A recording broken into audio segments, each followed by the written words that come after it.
لاڈلی تھیں، قصہ سناؤں؟ شاگرد نے کہا ضرور۔ فرمایا کہ وہ اپنے ہاتھ سے چکی پیستی تھیں۔ حضرت فاطمہ ہماری میڈز ہیں، صبح شام ہماری میڈز ہمارے آگے پیچھے آتی ہے، ہماری آٹو مشینز ہیں، ہمارے ڈش واشرز ہیں، ہمارے آگے پیچھے سرونٹس ہیں، ہمارے ڈرائیورز ہیں، لیکن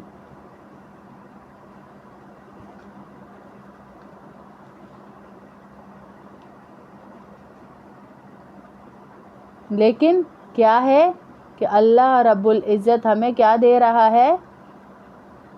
اتنی نعمتیں دینے کے بعد بھی ہم اللہ کے ناشکری کرتے ہیں۔ اور دیکھیں حضرت فاطمہ رضی اللہ تعالیٰ عنہ لاڈلی ہونے کے باوجود اللہ کے نبی کی جنت کی شہزادیوں میں سے، عورتوں کی سرداروں میں سے، اور پھر بھی کیا کہہ رہے ہیں؟ ملکہ تھی وہ، اپنے باپ کی آنکھوں کی ٹھنڈک تھی، اور ان کو چکی خود پیسا کرتی تھیں، جس کی وجہ سے ان کے ہاتھوں پہ نشان پڑ گئے تھے۔ خود پانی کی مشک بھر کر لاتی تھیں، جس کی وجہ سے سینے پر مشک کی رسی کے نشان پڑ گئے تھے، اور گھر کی جھاڑو وغیرہ بھی خود ہی دیا کرتی تھی، جس کی وجہ سے تمام کپڑے میلے کچیلے رہ گئے تھے۔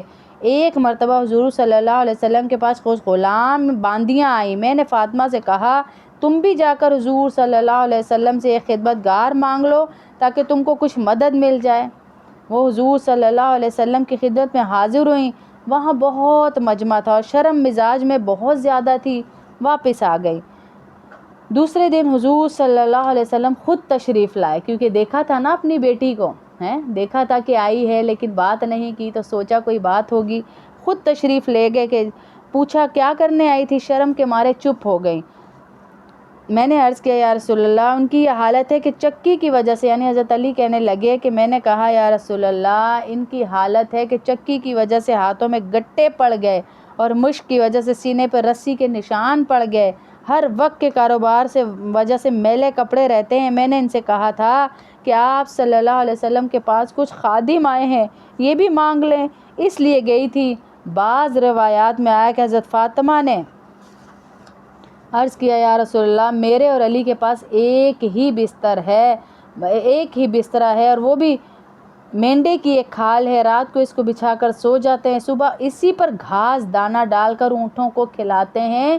دو جہانوں کے سردار کی بیٹی، اور دنیا کو ترجیح نہیں دی۔ آج کے ذرا منسٹرز کا پروٹوکول دیکھیں نا کیا تھا۔ آج کے منسٹرز، آج کے یہ وزیر اعظم، آج کے جتنے بڑے بڑے عہدیدار ہیں، ان کی بچوں کے پروٹوکول دیکھیں۔ دو جہانوں کا سردار تھا، ایک کسی علاقے کا نہیں ہمارا نبی، دو جہانوں کا سردار، اور اس کی رانی بیٹی کا حال یہ تھا، کیونکہ دنیا کو ترجیح نہیں دی نا جی، دنیا کو مقصد نہیں بنایا نا جی۔ پھر کہنے لگے کہ انہوں نے کہا حضور صلی اللہ علیہ وسلم نے ارشاد فرمایا کہ بیٹی صبر کرو۔ حضرت موسیٰ علیہ السلام کہنے لگے صبر کرو، اپنی بیٹی کو کیا کہہ رہے ہیں؟ صبر کر جاؤ، رات کو اسی کو بچھا کر سو جاتے ہیں۔ موسیٰ علیہ السلام کا ایک ہی چوغا تھا، رات بیٹی صبر کرو۔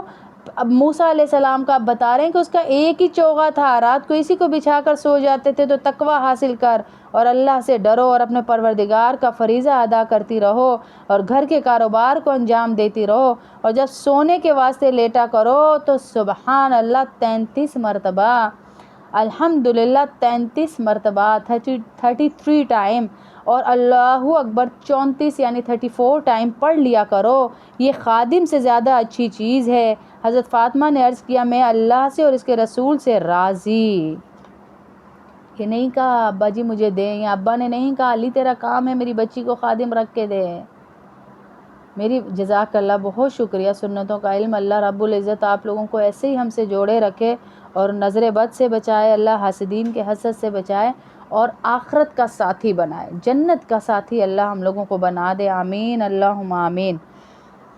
یعنی جو اللہ کی اور اس کے رسول کی رضا میرے بارے میں ہو، مجھے بخوشی منظور ہے۔ یہ تھی کہا کہ یہ تھی زندگی دو جہان کے بادشاہ کی بیٹی کی۔ آج ہم لوگوں میں سے کسی کے پاس 2 پیسے ہو جائیں تو اس کے گھر والے گھر کام کاج چھوڑ کر سب کچھ چھوڑ دیتے ہیں۔ اس واقعے میں جو اوپر گزرا، ہمیں یہ بھی بتایا گیا کہ اگر تھکن بہت زیادہ ہو جائے تھکن بہت زیادہ ہو جائے تو رات کو یہ تسبیحات پڑھ کر انشاءاللہ سوئیں گے تو ہمیں اللہ رب العزت اتنا اجر دے گا جو ہم سوچ بھی نہیں سکتے، جو ہم سوچ بھی نہیں سکتے۔ یہ تھکن اتارنے کی تسبیحات ہیں، یہ اللہ کے نبی نے ہمیں نسخہ دے دیا اور یہ آزمایا ہوا ہے۔ آپ یقین کریں، آپ جیسے ہی رات کو پڑھیں گے، جیسے ہوتا ہے نا ہم نے کوئی ایسی ملٹی وائٹامنس کھا لی ہیں، ایسا کوئی پلز لے لی جس سے اللہ رب العزت نے ہمیں بالکل طاقت والا بنا دیا اور ٹھیک کر دیا، ایسے اللہ کر دیں گے انشاءاللہ۔ جو بھی ان کو پڑھ کر انشاءاللہ سوئے گا تو اللہ اس کی مدد کریں گے انشاءاللہ۔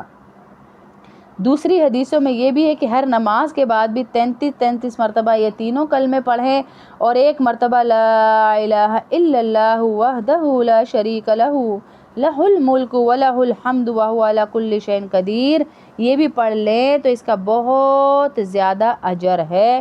اللہ ہمارے ان واقعات کو، ہماری چیزوں کو قبول فرمائے۔ جتنے ہم نے صحابہ کے واقعے پڑھے، یہ سب آپ ساتھ ساتھ اپنی تمام جاننے والیوں کو سناتے جائیں کہ ہمارے صحابہ نے ایسے ایسے قربانیاں دیں، تاکہ آپ کے ذہن میں ان صحابہ کے نام بھی بیٹھے رہیں گے انشاءاللہ۔ اور آج ہم نے حضرت فاطمہ کا پڑھا، ان کی قربانیوں کو دیکھتے ہوئے اپنے لیونگ سٹائل کو ہم لوگ دیکھیں کہ ہم کتنا لگژری لیونگ سٹائل ہے، پھر بھی ہماری زبان پر ناشکری ہی ہے۔